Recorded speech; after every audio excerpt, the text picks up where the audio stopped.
I approached a blind man and spoke to him in sign language. Seconds later, everyone in the coffee shop fell silent. But before that moment, that would change everything. I was just a shadow. An invisible 69-year-old woman who only existed when someone needed money. Today, I'm going to tell you something I never thought I would. And if you, for a second, feel like this seems familiar, I just ask that you leave a like and subscribe. It will help me keep unburdening myself. My name is Evelyn Reed. For 37 years, I've lived in the same apartment in the Lower East Side, in a third-floor walk-up that destroys my knees every time I climb it. The walls are painted a yellow that was once cheerful, now faded by the smoke of years of solitary meals. The smell of burnt coffee and cheap detergent has become my personal perfume. This Tuesday morning, like every morning for decades, I got up at 6. The bathroom mirror showed me the same old reflection, deep wrinkles around eyes that once sparkled, gray hair pulled back in a tight bun, hands gnarled and cracked from scrubbing other people's floors. I put on the same faded blue apron with little white flowers that I wear to clean houses on the Upper East Side. My fingers, swollen with arthritis, could barely fasten the buttons. My knees cracked as I bent down to pick up a rag from the floor. Pain is my constant companion, but I never complain. What for? No one listens. I ate breakfast standing up, as always, a piece of dry toast because butter is too expensive. The bread was hard, 3 days old, but I can't afford to throw away food. Every dollar counts when you have to choose between paying the electric bill or buying your blood pressure pills. While I chewed in silence, I looked at the photographs pinned to the corkboard in the kitchen with rusty thumbtacks. Robert, my oldest son, in his first communion suit, smiling with those gapped baby teeth. Carol, my middle child, hugging me on her graduation day, back when she still called me Mom instead of Evelyn in that annoyed tone. And Jason, the youngest, riding his bike in Central Park, when I still had the strength to run after him. In all those pictures, I was there. I was the center of their childhood worlds. Now, I'm just a phone number they call when they need something. The phone rang at 9:30. My heart gave a stupid leap of hope. Maybe Robert was just calling to say hello, to ask how I was. Maybe Carol wanted to invite me for coffee. Maybe Jason finally remembered that last Sunday was my 69th birthday, which I celebrated alone with a grocery store cupcake and a candle I've reused for 3 years straight. Mom? Robert's voice was tense, impatient, like when he talks to his employees at the office where he works as an administrator. Son, it's so good to hear from you. I need $1,000. Now. The car broke down and I have to get it to the shop before Thursday. The apron felt stuck to my sweaty chest. $1,000. Almost my entire monthly Social Security check. Son, I barely have enough to pay the electric bill this month. I got a final notice and what do you want me to do, Mom? Take the bus like some kind of loser? His voice got louder. Sell something, or stop eating so much. You're old. You don't need much food anyway. It felt like a knife had been plunged into my stomach and twisted, slowly. The words of my own son, the baby I nursed for 2 years, the child who cried in my arms every time he had a fever, were tearing me apart. Robert, please, just stop with the waterworks. Jessica, his wife, yelled from the background. She's always so dramatic. All she's good for is wasting our money and getting in the way. Tell her to stop coming over. The kid gets nervous with her depressing old people stories. The click of the phone cut like a guillotine. I stood there, in my tiny kitchen, the receiver still pressed to my ear, listening to the dial tone that sounded like the flat line of a dying heart. My hands were shaking so much I had to put the phone down on the counter. I sat on the one chair that wasn't wobbly and stared at the wall for I don't know how long. An hour? Maybe 2. Jessica's words repeated in my head. All she's good for is wasting and getting in the way. As if the 37 years I worked cleaning other people's toilets to pay for their private schools never existed.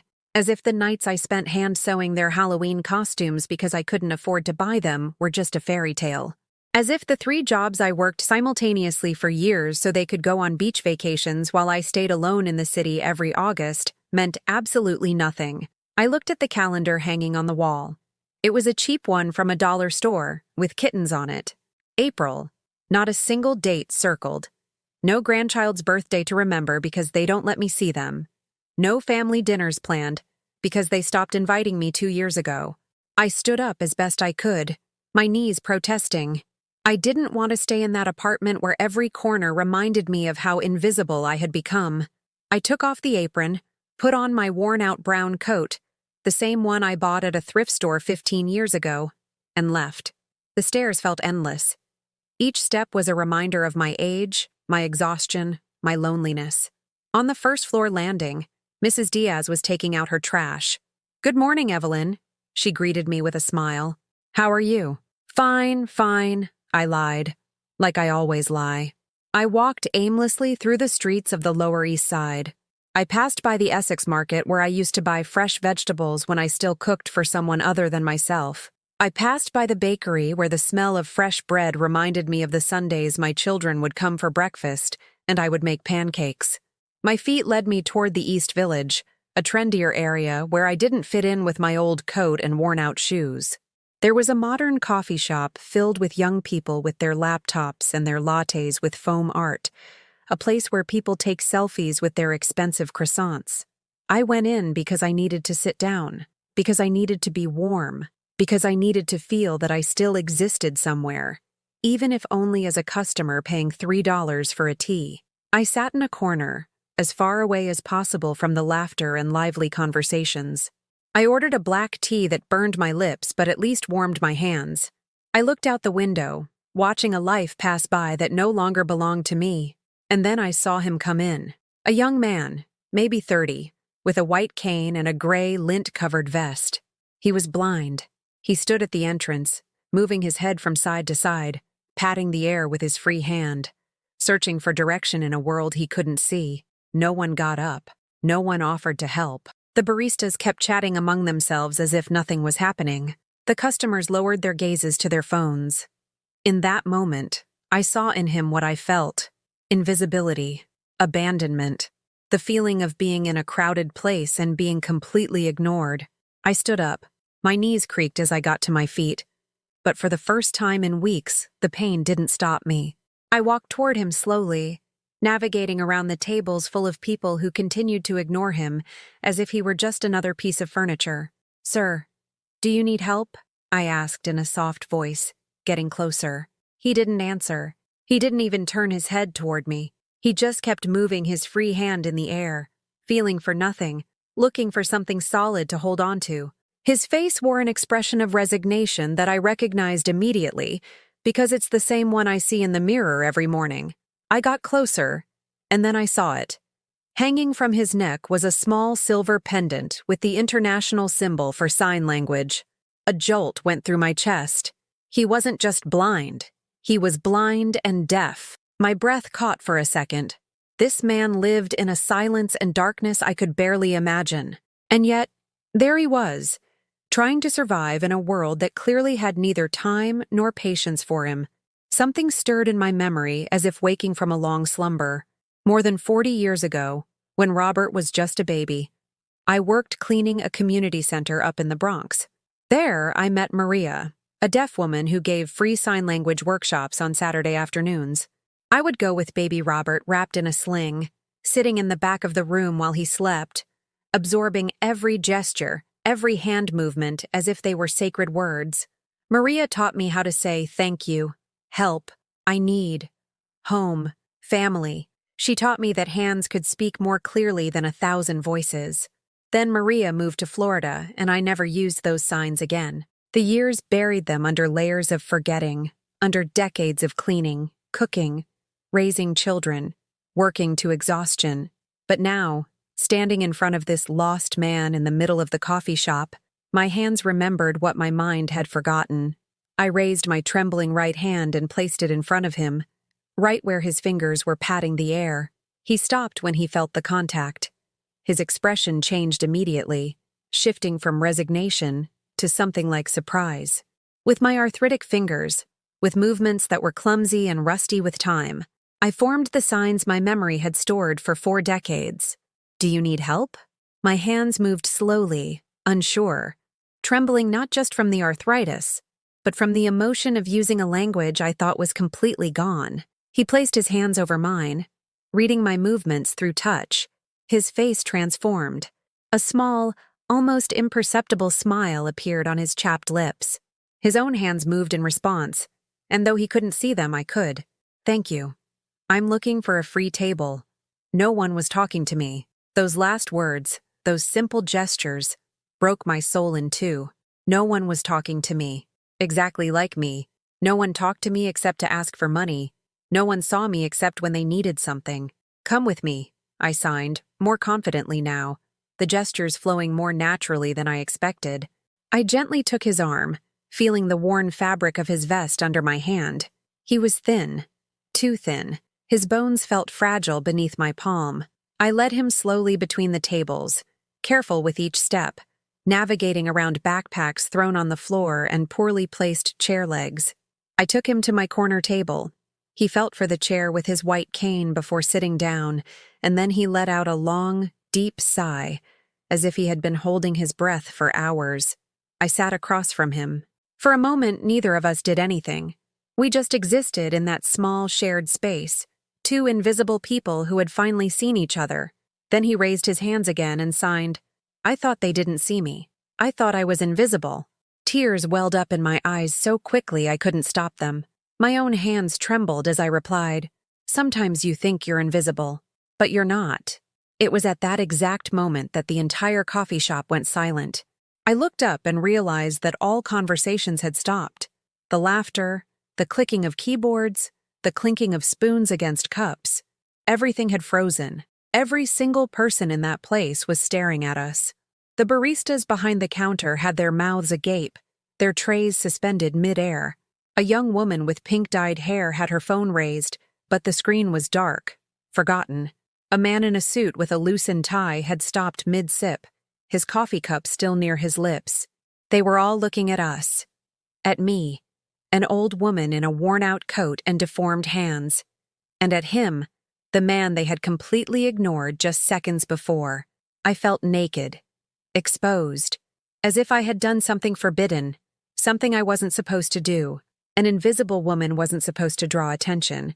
An invisible woman was supposed to stay in the shadows, serve, obey, disappear. But something inside me had shattered that morning with Robert's call. Something had cracked when Jessica screamed that I was only good for getting in the way. And now, sitting across from this man who lived in silence and darkness, something new was being born in my chest. The man took my hands in his. They were young but calloused, with small scars on the knuckles. He signed directly onto my skin. It's been a long time since someone took the time. I wanted to tell him everything. I wanted to tell him that I, too, had been invisible for years. That my children had turned me into a walking ATM. That my daughter-in-law had forbidden me from seeing my own grandson because I bothered him with my depressing old people stories. I wanted to tell him that just that morning, I had been told to stop eating because I was old and didn't need much food. But I couldn't.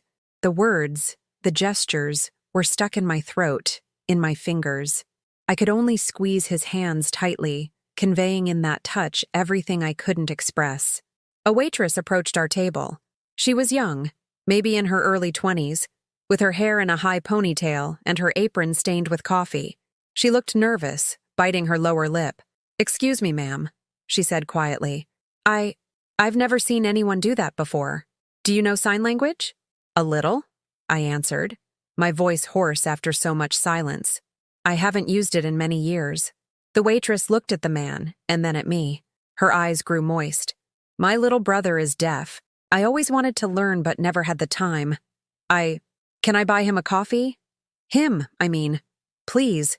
I nodded, unable to speak. The girl rushed back to the counter and returned with a steaming coffee and a freshly baked chocolate croissant. She placed it in front of the man as carefully as if she were setting down a precious jewel. I signed for him. "The waitress is buying you coffee and a pastry." His face lit up in a way that made me forget all the pain in my body.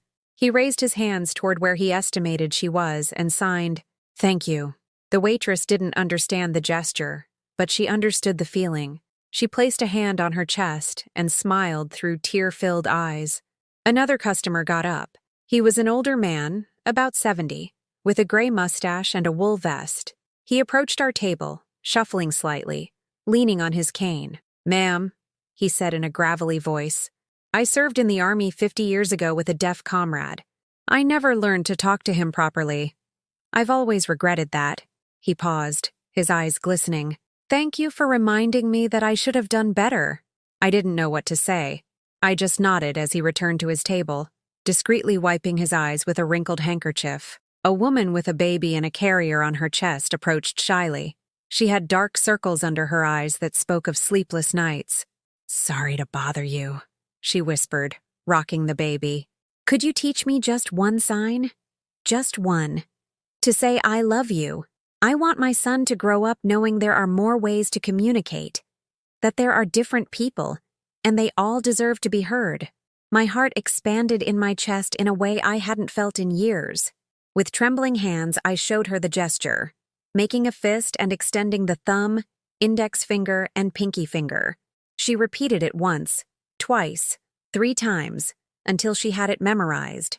The baby gurgled and stretched out his tiny hands as if trying to imitate his mother. Thank you, she said, tears rolling down her cheeks. Thank you for reminding me that I need to raise a better son than this world is used to. She walked away, and I was left there, sitting across from the man who had entered the coffee shop just 20 minutes ago like a ghost, and who now, without knowing it, had awakened something dormant in every person present. He signed on my hands. What is happening? People are learning to see, I replied with slow gestures. For the next half hour, the coffee shop transformed into something I had never witnessed. People who had come in just for a quick coffee before getting on with their busy lives now lingered. They asked questions. They listened. A group of college students sat at the next table and took out their phones, not to ignore us, but to look up sign language video tutorials. I saw them practicing the gestures with each other, laughing when they got it wrong, applauding when they got it right.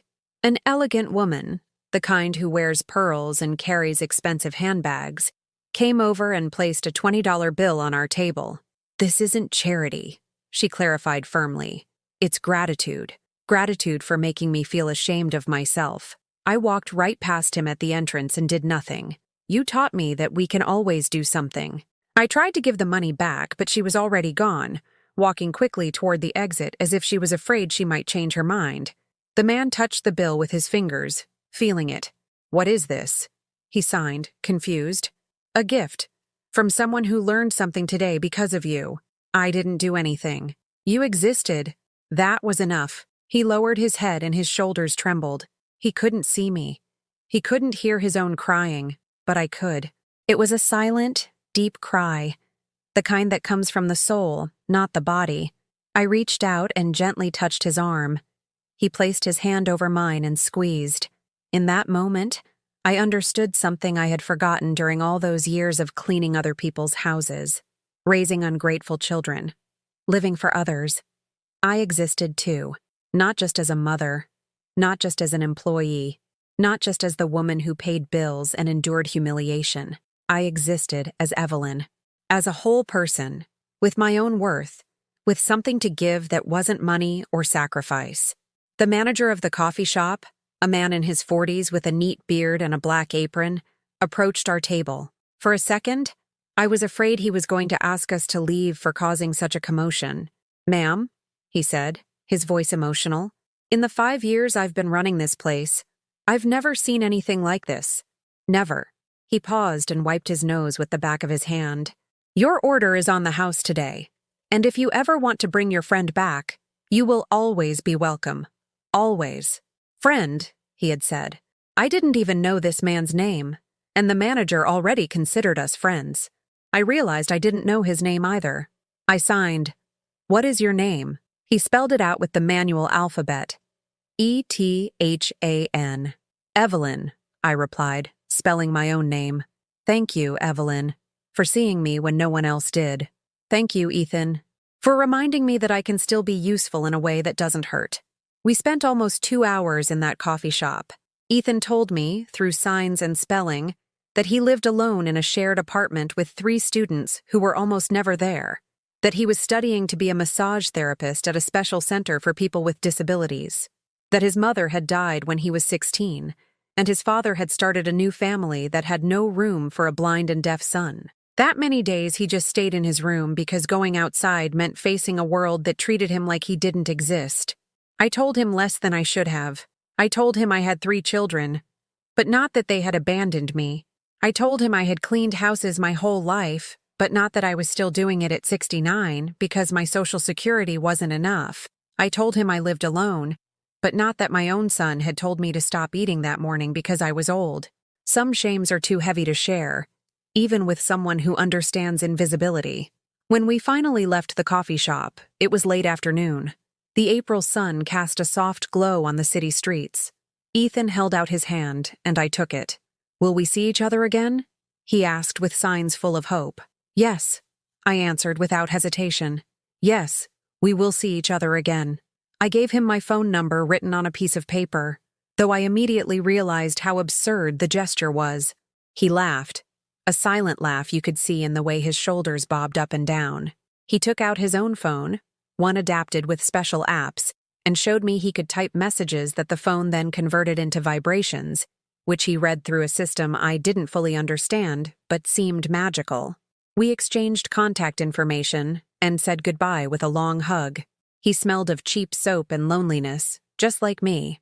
I walked back to my Lower East Side apartment with a firmer step than when I had left that morning. The stairs were still endless, my knees still protested, but something inside me had changed. I couldn't quite identify it, but it was as if a very dim light had been switched on in a basement that had been dark for years. When I reached the 3rd floor, Mrs. Diaz's door was ajar. She peeked her head out. "Evelyn, you look different. Did something good happen?" I stopped, surprised that anyone would notice a change in me. "I think so, Mrs. Diaz. I think something good did happen. I'm glad, honey. It's been a while since I've seen you smile." Was I smiling? I brought a hand to my mouth and realized that I was. My lips were curved upwards in an expression I had forgotten I was capable of making. I entered my apartment and saw it with new eyes. It was still small, with faded walls and old furniture, but it no longer felt like a prison. It was my space, my refuge, mine. I made a vegetable soup with the little I had in the fridge, but this time I didn't eat standing in the kitchen like a cornered animal. I put a clean tablecloth on the table, lit a candle I kept for emergencies, and sat down to eat as if it were a gala dinner. The soup was watery, and the vegetables were mushy, but I savored it as if it were a dish from a 5-star restaurant. That night, before falling asleep, I looked at my phone. No text from Robert apologizing, no call from Carol asking how I was, no message from Jason remembering I existed, but there was a new message from an unknown number. I opened it and saw a text written with autocorrect errors as if it had been dictated. "Evelyn, Ethan here. Today was best day in long time. Thank you. See you soon." I held the phone to my chest and cried. But this time, they weren't tears of pain or humiliation. They were tears of something I had forgotten existed: hope. I didn't know what would come next. I didn't know if my children would change or if I would have to make difficult decisions. I didn't know if I could keep paying the rent or if I would end up on the street. I knew nothing, but for the first time in years, I didn't care that I didn't know. Because for the first time in years, I felt that maybe, just maybe, I deserved to exist too.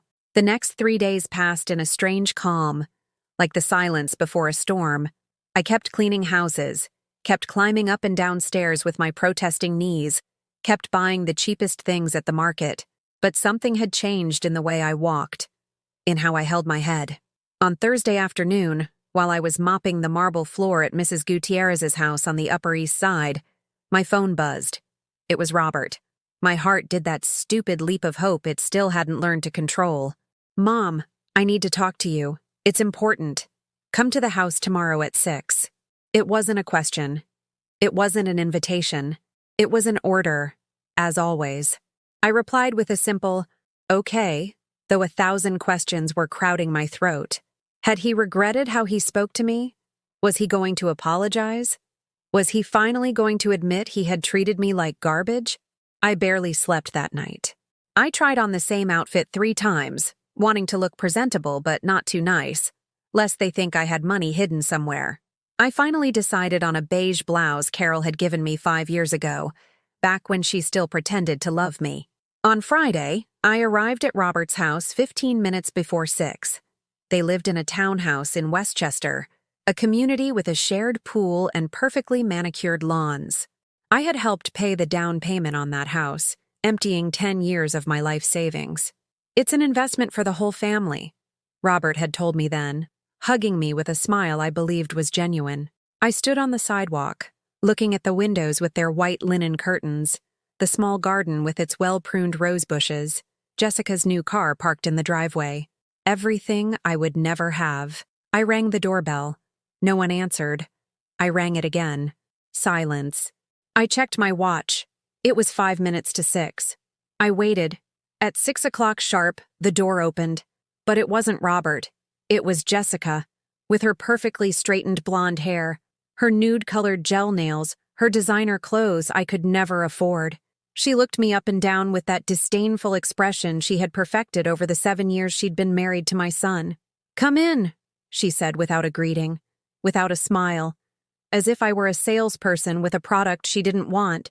I entered the house I had partly paid for, but where I had never felt welcome. The smell of expensive air freshener filled the foyer.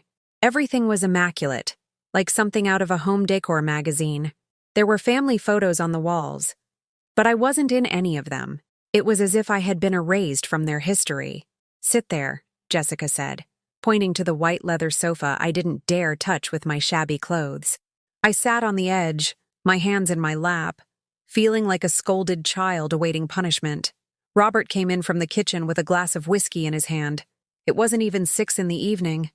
His tie was loosened, his shirt wrinkled. He looked at me with those eyes that were once my babies, the ones that used to light up when I came into his room at night to tuck him in. "Mom, let's get straight to the point," he said, sitting across from me without offering me anything to drink. "I need you to sell your apartment." The world stopped. The words hung in the air like suspended knives, ready to fall. "What?" was all I could manage. "Your apartment in the Lower East Side. I need you to sell it." He took a sip of whiskey as if he were discussing the weather. "Jessica and I are having some financial trouble. We made some bad investments. We need cash now." "But that's my home. I've lived there for 37 years. It's the only thing I have." Jessica snorted from the other sofa, where she was flipping through a fashion magazine with her legs crossed.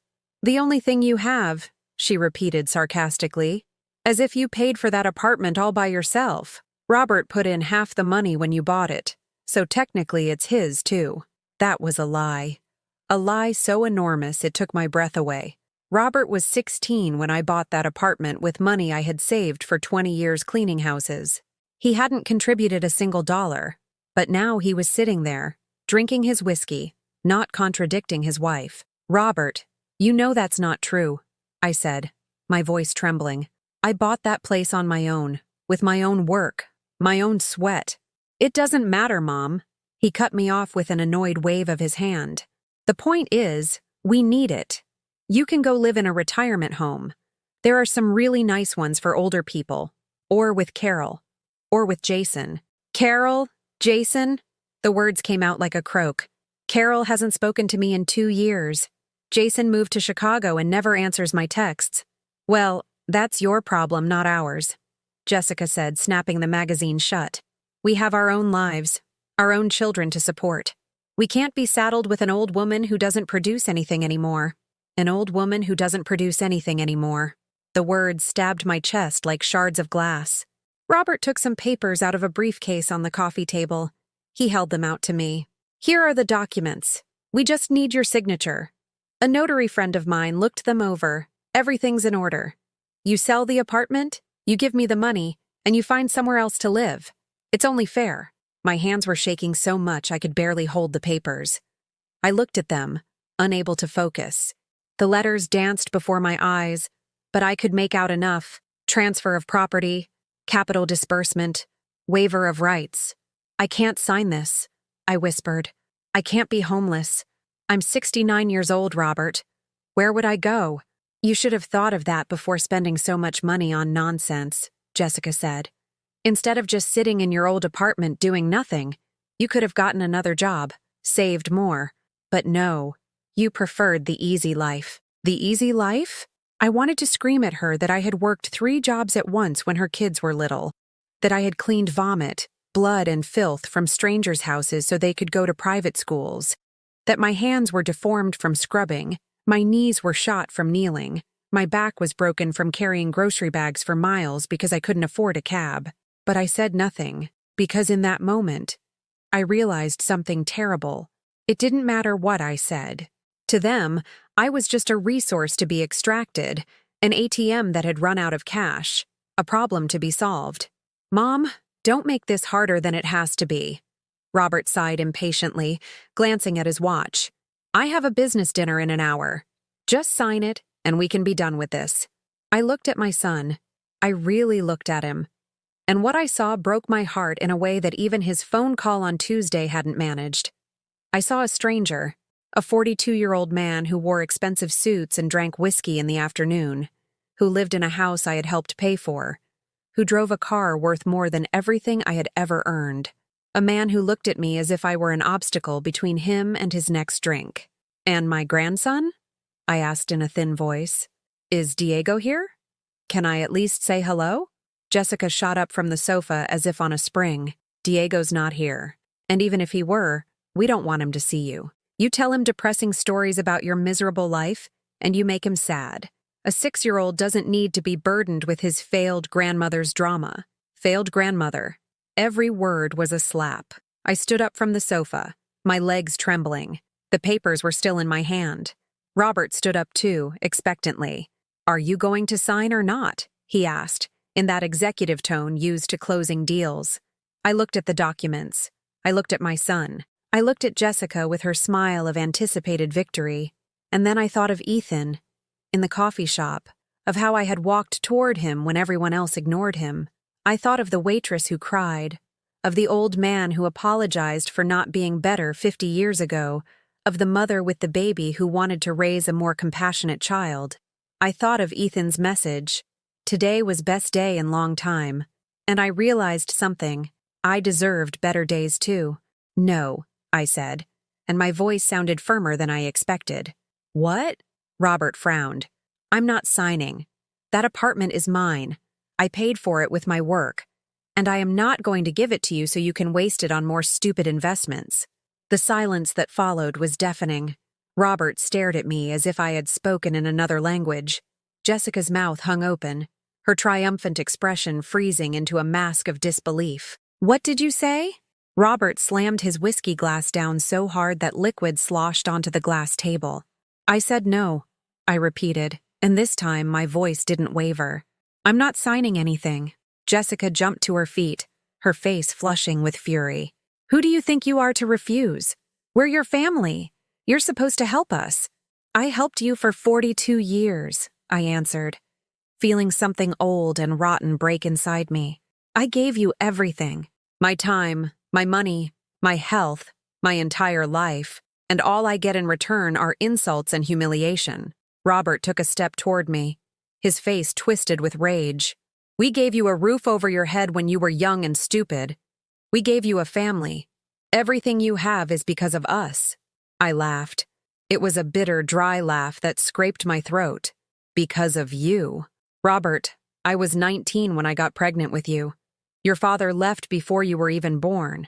I worked cleaning public restrooms at Penn Station while you slept in a laundry basket in the staff room. I raised you alone. I paid for every scrap of your food, your clothes, your books. When you had pneumonia at age 5, I worked double shifts for 3 months to pay for a private hospital because the public ones had a 6-month waiting list. That was your obligation, Jessica spat. You chose to have him, you chose to raise him. Nobody asked you to be a martyr. You're right, I said, surprising her. Nobody asked me. And now, nobody can ask me to keep sacrificing myself for people who treat me worse than a stray dog. I folded the papers I was still holding and placed them on the glass table. I'm leaving now, and I won't be back unless you treat me with the respect I deserve. If you walk out that door, don't ever come back, Robert shouted, his voice breaking. I swear to God, don't ever come back. You'll be alone. Completely alone. I stopped at the threshold. For a moment, fear paralyzed me. The thought of being alone, of cutting the last thread that connected me to anything resembling a family, terrified me more than anything. But then I remembered something Ethan had signed. I thought I was invisible, and I realized that being alone wasn't worse than being surrounded by people who make you feel invisible. "I'm already alone, Robert," I said, without turning around. "I've been alone for years, even when you were right beside me." I walked out of that house and didn't look back. The bus ride back to the Lower East Side was the longest of my life. I sat by the window, watching the city streets blur past as tears rolled silently down my cheeks. An older woman sitting next to me offered a tissue without saying a word. I accepted it with a grateful nod. When I got to my building, my legs were shaking so badly I had to stop every few steps. On the first-floor landing, I ran into Mrs. Diaz, who was coming down with her shopping bag. "Evelyn, honey, what happened to you?" she asked, alarmed at the sight of my face. And then it all came out. I told her everything, right there in the dimly lit hallway that smelled of dampness and fried food. I told her about Tuesday's call, about the coffee shop and Ethan, about the meeting that afternoon, about the papers they asked me to sign, about the words they had said to me. Mrs. Diaz hugged me the way my own mother would have if she were still alive. She smelled of cheap cologne and cinnamon, and that hug held me up when my legs finally gave out. "Those children don't deserve a mother like you," she said firmly, "and you don't deserve children like them. Sometimes the family you choose is worth more than the family you were given." Those words stayed with me as I climbed the last flight of stairs. I entered my apartment and saw it with different eyes. It wasn't luxurious. It didn't have expensive furniture or magazine-worthy decor, but it was mine. I had paid for it with the sweat of my brow, the blisters on my hands, the pain in my back, and nobody was going to take it from me. That night, I sat at my kitchen table with an old notebook and a pen. I started doing the math. My income, a meager Social Security check of $680 a month, plus what I made cleaning houses, maybe another $300 if I was lucky. My expenses, rent, utilities, food, medicine. There was almost nothing left over, but it was enough to survive if I was careful. For years I had been sending money to Robert whenever he asked. $50 here, $100 there. "For the kids' expenses," he'd say. "To fix the car. For a course I need to take." Adding it all up, I estimated that in the last 5 years, I had given him over $7,000. $7,000 I could have used to fix up my own home, to buy new clothes, to go to the dentist for the tooth that was aching, to afford even one small luxury once in a while. I closed the notebook with determination. No more. The First National Bank of Mom was closed for business. On Saturday morning, I woke up to a text from Carol. It was the first time she had messaged me in 2 years. "Mom, Robert told me you refused to help them. I can't believe how selfish you are. After everything he's done for you?" I didn't reply. I blocked her number. An hour later, a text came from Jason in Chicago. "Mom, what is wrong with you? Have you lost your mind? Robert is asking for help and you refuse. You're his mother. You're supposed to always support him." I blocked him too. I sat on the sofa, staring at my phone, waiting to feel guilty, waiting for the remorse to crush me, for the lifelong habit of giving in to their demands to make me dial their numbers and apologize. But it didn't come. The guilt never came. In its place, I felt something like relief. On Sunday, I went to the coffee shop in the East Village. I wasn't sure if Ethan would be there, but I needed to go back to the place where something had started to change in me. He was sitting at the same table where I had left him on Tuesday, as if he had been waiting for me. My heart leaped. I walked over and gently touched his hand. He looked up, recognizing my touch immediately. His smile was like the sun breaking through after a storm. "Evelyn," he signed. "You came." "I promised I would," I replied, sitting across from him. We ordered coffee. This time I paid for both without feeling the sting of the expense. Ethan took out his phone and typed a long message, then showed it to me. This week was hard. I had an exam at school and barely slept. But every time I felt down, I thought about Tuesday, about you, about the coffee shop, about someone seeing me, and that gave me strength. My eyes filled with tears. I took his hand and signed slowly. This week was hard for me, too. But thinking of you also gave me strength. I told him everything. With clumsy signs and by spelling out words I didn't know how to express, I told him about Robert, about Jessica, about the papers, about my other children. I told him I had blocked them, that I had said no for the first time in my life. Ethan listened with his hands, feeling every one of my words through touch. When I finished, he signed something that changed me forever. You didn't lose a family. You escaped a prison. Those words pierced my heart and broke it open in a way I had never experienced. I cried right there, in the crowded coffee shop, not caring who saw me. The young waitress, the same one from Tuesday, came over with 2 slices of chocolate cake. "On the house," she said with a smile. "I'm so happy to see you two together again." We spent the whole afternoon there. Ethan taught me more signs. I taught him New York slang he didn't know. We laughed, we shared stories, and for the first time in decades, I felt like I was building something new, something not based on obligation or sacrifice, but on mutual choice and respect. When we left, the sunset was painting the city in shades of orange and pink. Ethan took my arm, and we walked slowly down the street. People looked at us, an old woman in worn-out clothes and a young man with a white cane, but I didn't care anymore. "Do you have plans this week?" Ethan asked. "Cleaning houses, same as always." "What about Thursday afternoon?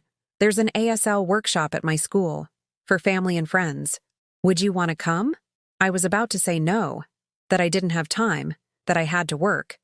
But then I stopped myself. Why didn't I have time? What was I saving every minute of my life for? For children who hated me? For a future that never arrived? "Yes," I signed firmly. "Yes, I want to go." Ethan smiled so wide his whole face lit up. That night, before I fell asleep, I looked at my phone. 3 more messages from Robert. I didn't open them, I deleted them. Instead, I wrote a new message to Ethan. "Thank you for existing. Thank you for seeing me. Thank you for reminding me that I can still choose." His reply came in seconds. "Thank you for the same. See you Thursday, my friend." Friend. No one had called me a friend in years.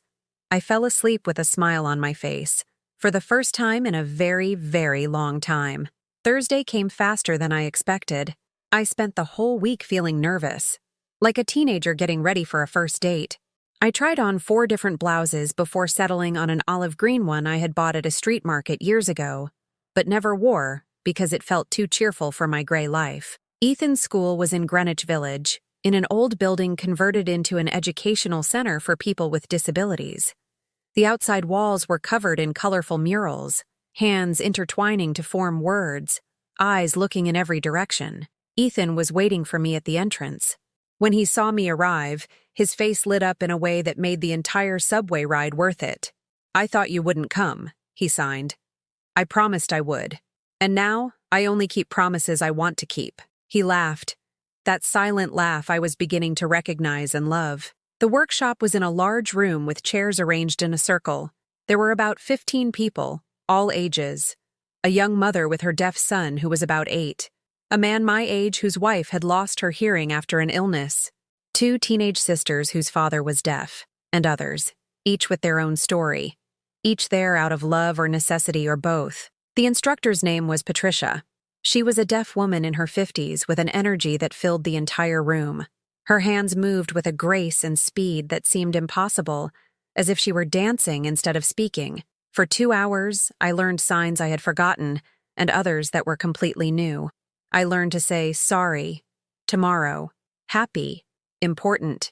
But most of all, I learned that there is a whole world of people who communicate in ways I had never considered valid. During the break, the young mother approached me.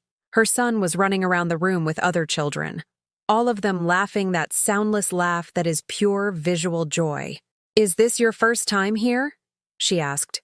"Yes, a friend invited me," I replied, gesturing toward Ethan, who was signing with Patricia on the other side of the room. "Ethan? He's wonderful. He always helps the new people. He's so patient." She paused. "My son Mateo adores him. He says when he grows up, he wants to be just like him." I looked at Ethan, this man living in double darkness, and I realized that to this child, he wasn't a person with a disability. He was a hero, an example.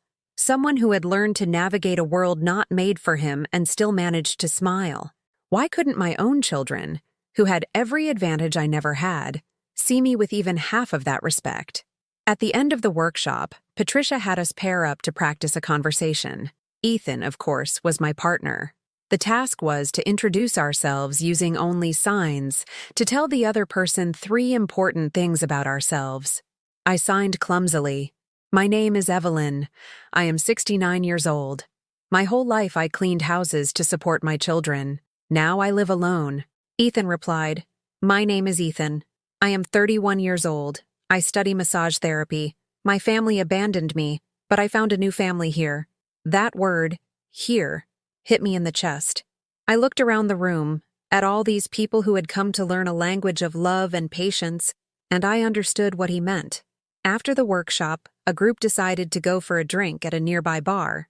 They invited me without knowing me, without asking if I had money, without judging my old clothes or my deformed hands. They simply included me as if I had always belonged. We sat at a table on the sidewalk as the May sun warmed the city. I ordered a beer, the first I'd allowed myself in months. It cost $5 that I normally would have considered a waste, but that afternoon, it felt like the best investment of my life. We talked, we laughed, we shared stories. Patricia told us how she lost her hearing to meningitis at 16, and how her parents, instead of treating it like a tragedy, enrolled her in every ASL class they could find. The older man, whose name was Antonio, told us about his wife, Clara, who had gradually lost her hearing and how he had secretly learned sign language to surprise her one day by telling her, I love you, in her new language. When it was my turn to speak, something in me broke. I told them everything. About Robert, about the papers, about Jessica, about being called an old woman who doesn't produce anything. I told them about the coffee shop, about the moment I decided to approach Ethan when no one else would. No one interrupted me. No one told me I was exaggerating or being dramatic. No one advised me to forgive them because they're your family. They just listened. When I finished, Antonio placed his hand on mine. Evelyn, my father told me something when I was young that I never forgot. Blood makes you related, but loyalty makes you family. Your children are your relatives. But we, if you'll have us, we can be your family. I cried right there, on that sidewalk cafe full of people I had met only 3 hours before, and I felt more supported than I had in the last few decades living near my own children. That night, walking back to the subway with Ethan, he stopped me in the middle of the street. I have to tell you something, he signed with a serious expression. My heart sped up. What was wrong? Had I done something? Next month there's an inclusion fair in Central Park. Patricia asked if we would want to share our story. About the day in the coffee shop. About how one small gesture can change everything. Would you want to do it? With me. Me? Speaking in front of people? Telling my story? My whole life I had been invisible, a shadow moving in the background while others lived their important lives. The idea of standing in front of an audience, of making my voice matter, terrified me. But it also thrilled me in a way I had never felt before. Yes, I signed before I could change my mind. Yes, I'll do it. The next few days were strange. I kept cleaning houses, kept climbing my stairs, kept buying the cheapest food at the market. But something had fundamentally changed in me. When Mrs. Gutierrez asked me to clean the windows on a Friday when I had already made plans to go to a movie with Mrs. Diaz, I said no. For the first time in 18 years of working for her, I said no. Her jaw dropped. But Evelyn, you've always been available. I know, Mrs. Gutierrez, but I have other plans today. I can come on Monday if that works for you. I expected her to fire me. I expected a lecture, a complaint, a reminder that I was replaceable. Instead, she just nodded. All right, Evelyn, Monday it is. And enjoy your afternoon off. It was such a small thing, so insignificant to any normal person. But for me, it was like moving a mountain. On Saturday morning, as I was drinking coffee in my kitchen, the doorbell rang. I wasn't expecting anyone. I peeked through the peephole and my heart stopped. It was Robert. He was alone, without Jessica. He looked tired, with dark circles under his eyes, as if he hadn't slept in days. He was wearing the same wrinkled clothes from the last time I saw him. I thought about not opening the door. I thought about staying quiet until he went away. But a part of me, that stupid part that still held out hope that he was the boy I raised, made me open the door. "Mom," he said, and his voice sounded broken. "What do you want, Robert? I need to talk to you." "Please." I let him in, but I didn't invite him to sit. We stood in the entryway like two strangers. "I came to apologize," he said, looking at the floor, "for everything, for how I spoke to you, for what we asked, for everything." My heart wanted to believe him. It wanted to leap for joy, to hug my son, to tell him all was forgiven. But my head, the head that had finally learned to protect me, held me firm. "Are you really sorry? Or do you just need something else from me?" He looked up, surprised by my tone. "No, Mom, I really am sorry. Jessica and I have been having problems. Serious problems. And I've been thinking about how I've treated you." "Thinking?" The word came out more bitter than I intended. "You needed to have problems with your wife to realize you treated your mother like garbage. It wasn't like that." "Yes, it was, Robert. You told me to stop eating because I was old. Your wife called me an old woman who produces nothing. You banned me from seeing my grandson. You tried to steal my home. And now you show up with an apology because you're in trouble?" Tears began to roll down his cheeks. Part of me wanted to comfort him, just like I did when he was a boy. But it wasn't my job to comfort him anymore. "Mom, please. I need you. I don't have anyone else." And there it was, the naked truth. He hadn't come because he was truly sorry. He had come because he needed me again. "Robert, I loved you with every fiber of my being. I gave you everything I had and more. But I can't keep being your life raft every time you start to sink. You need to learn how to swim on your own." "Are you abandoning me?" he asked, his voice that of a scared child. "No, son. You abandoned me years ago. I'm just finally stopping the chase." Robert stood there, in my entryway, crying in a way I hadn't seen since he was a little boy. But this time, I didn't step forward to console him. I stayed where I was, my arms crossed, protecting myself. "Please, Mom," he sobbed. "Don't leave me alone. I promise I'll change. I promise I'll be a better son." How many times have I heard that promise, Robert? How many times have you told me things would be different, only to call the next day asking for money or insulting me? He didn't answer, because we both knew the answer. "I think it's time for you to go," I said, my voice firm. "What if I told you Jessica left me? Doesn't that mean anything to you?" Something inside me hardened even more. "It means you lost your wife because you probably treated her as badly as you treated me. It means you're running to Mommy now because you have nowhere else to turn. But I'm no longer the safe place you fall when everything else fails, Robert. Not anymore. You're my mother," he said desperately. "Mothers are supposed to always forgive, to always be there. Mothers are people, Robert. People with limits, with pain, with dignity. And my dignity no longer allows me to accept scraps of respect in exchange for my entire life." I opened the door. "Please leave. And don't come back until you truly understand what you did to me. Not until you can look me in the eye and acknowledge that you broke me. Not until you're willing to rebuild a real relationship. Not just use me when it's convenient." Robert shuffled out, defeated. Before he went down the first step, he turned back. "And what if I never understand? Will you lose me forever?" "Robert, I already lost you a long time ago. I lost the sweet little boy who used to hug me before bed. I lost the young man who promised to take care of me when I was old. I lost you the day you decided my only value was what I could give you. The question isn't whether I'll lose you. The question is whether you'll ever be able to find yourself." I closed the door before he could answer. I leaned against it, trembling, expecting to feel guilt or regret. But what I felt was something else entirely. Relief. A relief so profound it made me slide to the floor and just sit there, breathing for what felt like the first time in years. Mrs. Diaz knocked on my door half an hour later. She had heard everything from her apartment. "Are you okay, honey?" "Yes," I answered, and was surprised to realize it was true. "Yes, I'm okay." The following weeks were the strangest and most wonderful of my life. I was still poor, I was still cleaning houses. I was still living paycheck to paycheck. But something fundamental had changed in how I moved through the world. I enrolled in an advanced ASL course that Patricia taught on Tuesday and Thursday nights.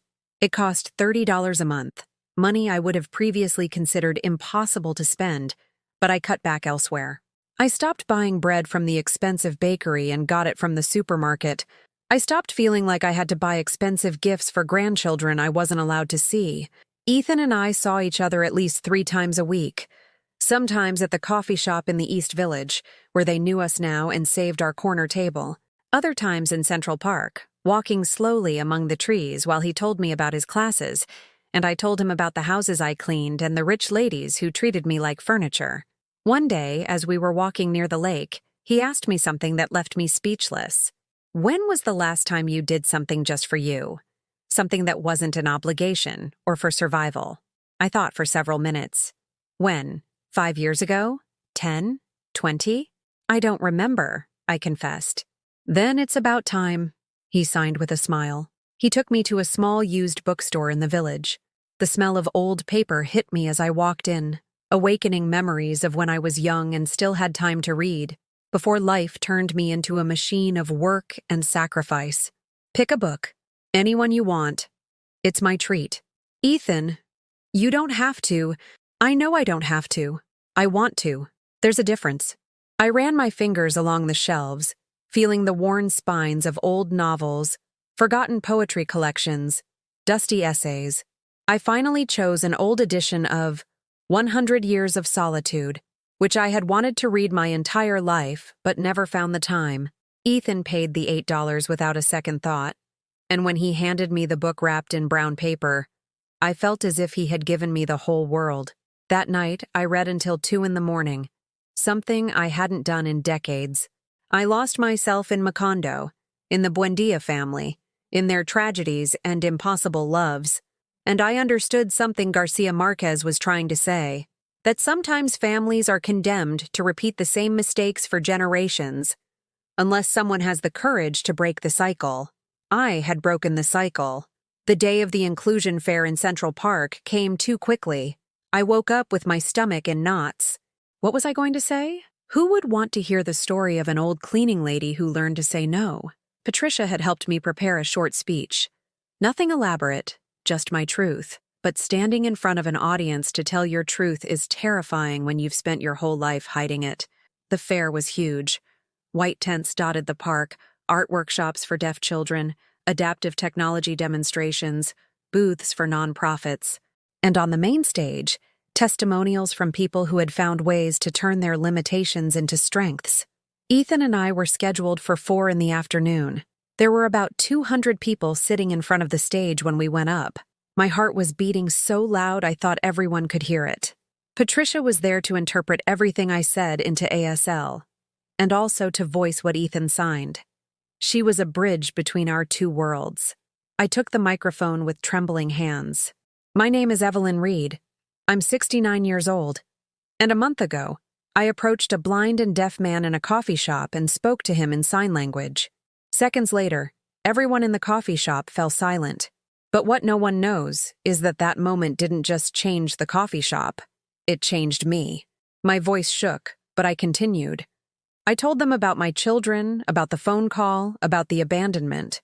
I told them about Ethan entering the coffee shop and how everyone ignored him. I told them about the moment I decided to stand up, about the signs I had forgotten for 40 years that came back to my hands as if they had never left. My whole life, I was invisible, I said, and tears began to roll down my cheeks. Invisible to my children, who only saw me when they needed money. Invisible to the wealthy women whose homes I clean, who talk about me as if I'm not there. Invisible to the entire world. But that day, when I saw Ethan looking for a table, I saw my own reflection. I saw someone who existed, but who no one acknowledged. The crowd was completely silent. I could see tissues in many hands, eyes shining with tears. And do you know what was most surprising? That when I helped him, when I used those forgotten signs, when I chose to see him, that's when I finally saw myself too. I learned that helping others doesn't have to be self-destruction. That giving doesn't mean emptying yourself. that you can be generous without being a martyr. I passed the microphone to Patricia, who began to voice Ethan's signs. I thought I was alone in the darkness, blind, deaf, invisible. But Evelyn taught me that we are not alone until we choose to be. She chose to see me when no one else did. And in doing so, she gave me something more valuable than sight or sound. She gave me dignity. She reminded me that I exist, that I matter. He paused, his hands moving more slowly now. But I also gave something to her. I gave her permission to be seen, to exist beyond what others expected of her. We saved each other that day. And that is what true inclusion is.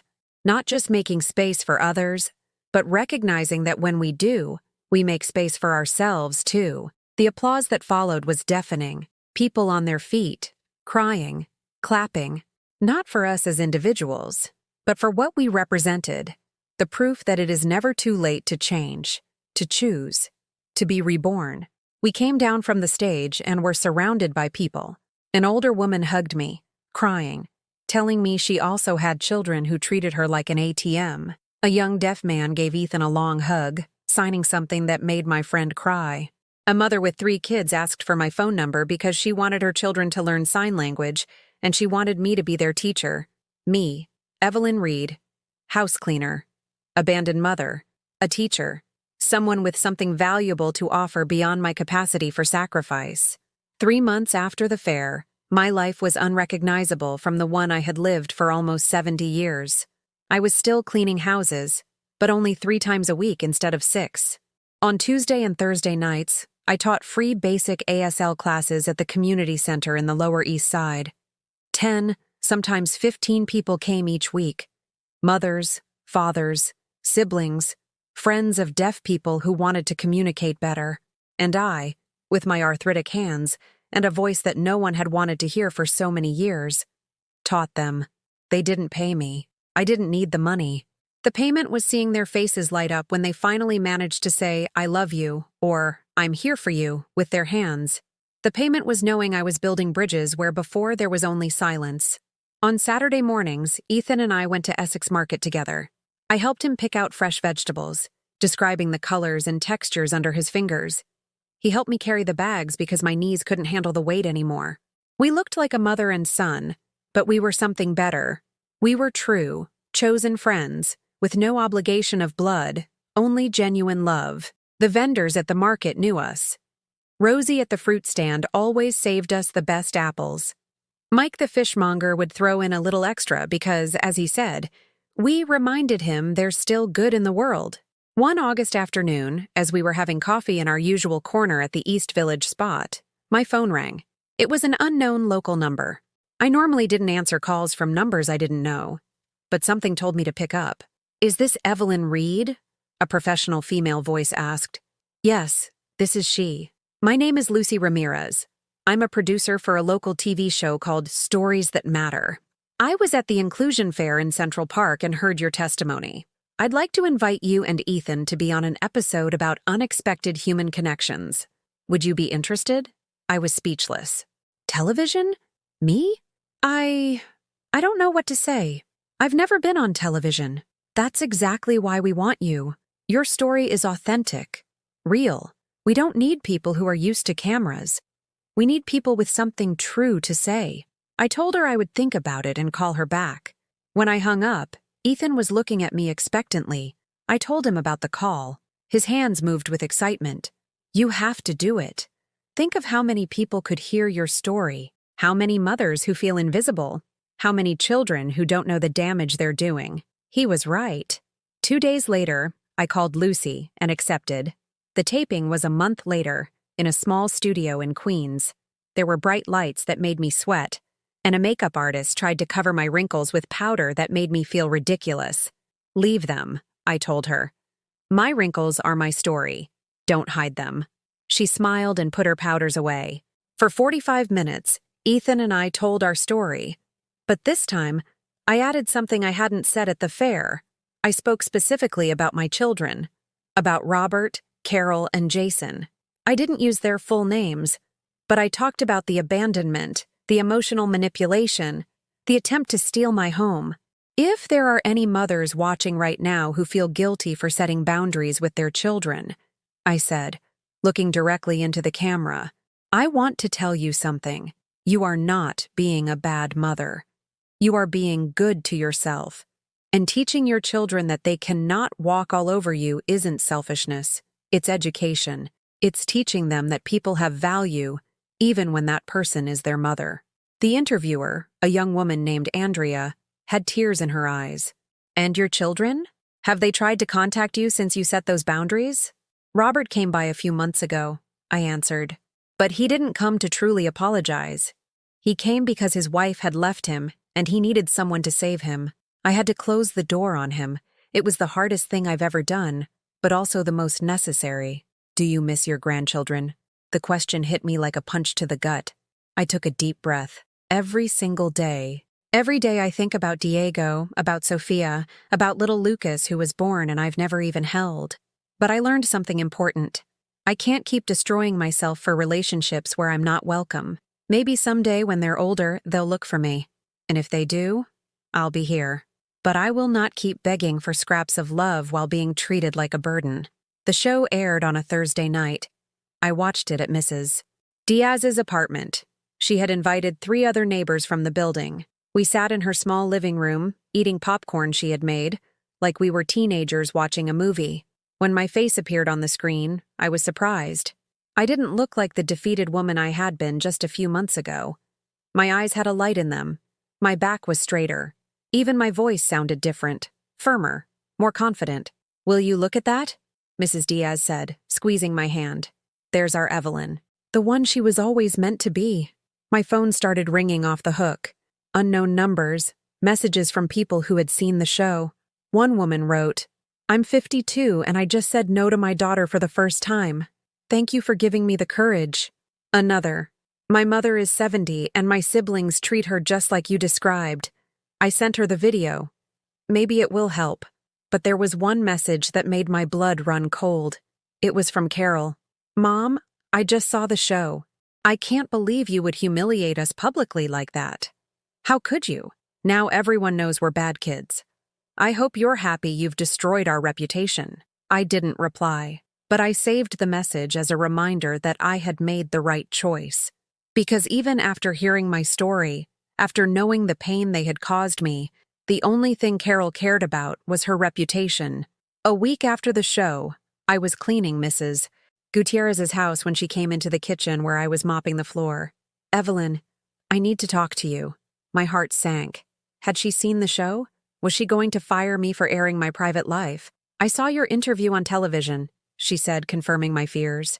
Mrs. Gutierrez, No, let me finish. She sat down in one of her kitchen chairs, something she had never done while I was working. For 18 years, I have treated you like an invisible employee. I've never asked you how you are. I've never offered you a coffee or a glass of water on a hot day. I've called you at ridiculous hours expecting you to drop everything for me. And seeing you on that show made me realize something terrible. I have made you invisible too. I stood there with the mop in my hand, not knowing what to say. From now on, things are going to change. You will only work the hours we agreed upon, no more. I'm giving you a 20% raise. And you will have coffee with me before you start, because I want to get to know the woman who has been cleaning my house for nearly 2 decades and about whom I know absolutely nothing. I cried right there, in her gleaming kitchen that I had cleaned 1,000 times. She stood up and hugged me, something completely unheard of in our employer-employee relationship, but deeply human. The biggest change came in November. Patricia called me, excited. A nonprofit for the deaf community needed a coordinator for their family integration program. The job was part-time, paid double what I earned cleaning houses, and included health insurance. They're offering the job to you, Evelyn, because of your story, your dedication, your authenticity. But I don't have a formal education. I don't have any degrees. I'm just an old woman who learned some sign language in a workshop 40 years ago. You're a woman who understands what it means to be invisible and who dedicates her life to making others feel seen. You can't learn that in any university. I took the job. 2 weeks later was my last day cleaning houses. Mrs. Gutierrez cried when I said goodbye. We're going to miss you, she said. And not just because you clean well. We'll miss you because in these last few months, you reminded me that I need to be a better person. My first day at the nonprofit was terrifying and wonderful. I had a small office, nothing fancy, but it was mine. A plaque on the door read, Evelyn Reed, Family Integration Coordinator. I sat in my chair and cried tears of pure joy. At 69 years old, I had my first office job, my first decent salary, my first purpose beyond survival. One afternoon in December, as I was walking through the Lower East Side on my way home from work, I saw something that stopped me in my tracks. It was Robert sitting on a park bench, his head in his hands. He looked destroyed, thinner, with a scruffy beard. He saw me and stood up immediately. "Mom," he said, and his voice sounded different. Not desperate like last time, just tired. "Robert, I'm not here to ask for anything," he said quickly. I wanted to see you. I've been going to therapy, twice a week for 3 months. My therapist made me watch the show. She made me watch it 3 times. I stayed silent, letting him talk. "Mom, I was a monster to you, not just these last few years. My whole life, I grew up seeing you as someone who existed only to serve me. And when I started my own family, I repeated that pattern with Jessica. That's why she left me, because she saw in me the same thing you must have seen. A man who takes and takes without giving anything in return." His eyes were red, but he didn't cry. "I don't expect you to forgive me. I don't expect us to have a relationship again. I just needed you to know that I finally get it. I understand the damage I did, and I'm going to spend the rest of my life trying to be different, even if it's too late for us." For the first time in our conversation, my eyes filled with tears. "Robert, it's not too late, but it's not immediate either.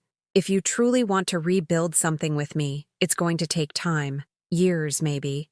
And it will require you to show me with actions, not words, that you've truly changed." He nodded. "I understand. Could we maybe get coffee sometime? No agenda, no requests, just talk." "Maybe," I replied. "But not this week, or the next. When I'm ready, I'll call you." "Okay, I'll wait. I'll wait as long as it takes." We parted without a hug. We weren't there yet. Maybe we never would be. But for the first time, I felt there was a small possibility, tiny as a seed, that something could grow. That night, in my Lower East Side apartment that didn't feel so small anymore, I made myself an elaborate dinner.